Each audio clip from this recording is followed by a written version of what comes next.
I'm the Rap Critic. Let's talk about Young Money. Now, I've always had a log of what songs I want to review next, and I noticed that a couple of them were from the same camp, so I decided to dedicate a month to just Young Money.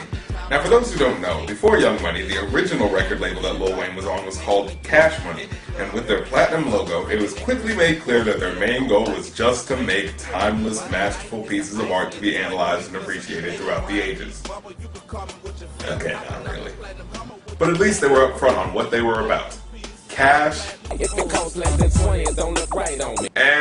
money. But they talked about other things. Eventually.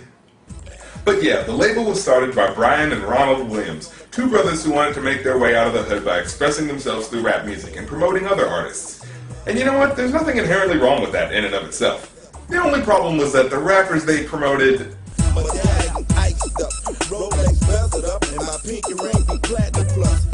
well, know your haters can't believe that. Can't wait to see you bust the space when you see that. Man, look at that. These guys were not lyricists. They were making money and talking about the fact that they were making money. But hey, it paid off, seeing that Birdman is apparently worth about $100 million according to Forbes. Which is odd, because despite being the co-founder and CEO of his own label, his own albums don't seem to do that well. Not since his first album has any of his solo efforts managed to even go gold yet. Now I know what you're thinking, and no, I'm not going to make a Harvey Birdman joke. Also, you may be thinking, wait, Birdman makes albums by himself?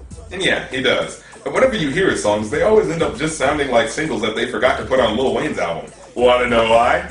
Because every single song Birdman puts out features Lil Wayne. In fact, for one record, they just cut the pretense and did a collaboration album.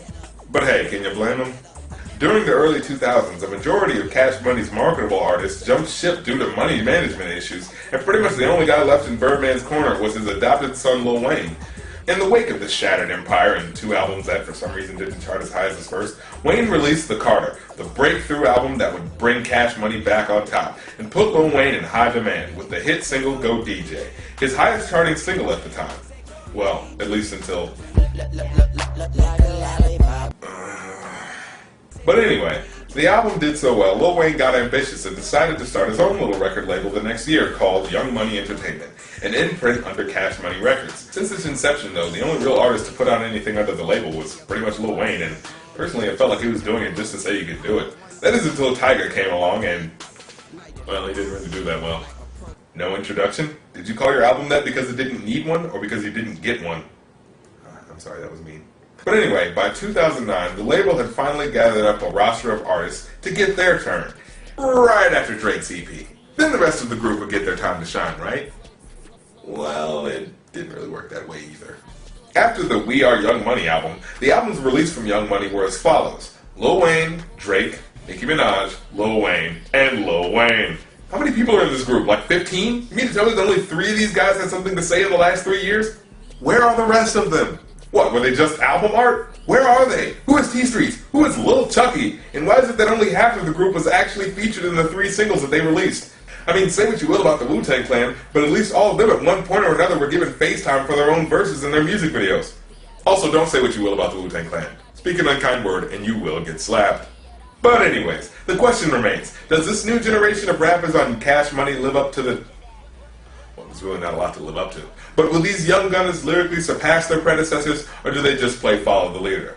Let's start off by looking at their biggest single, Bedrock. What? He did? Oh, I had a whole review planned. I was...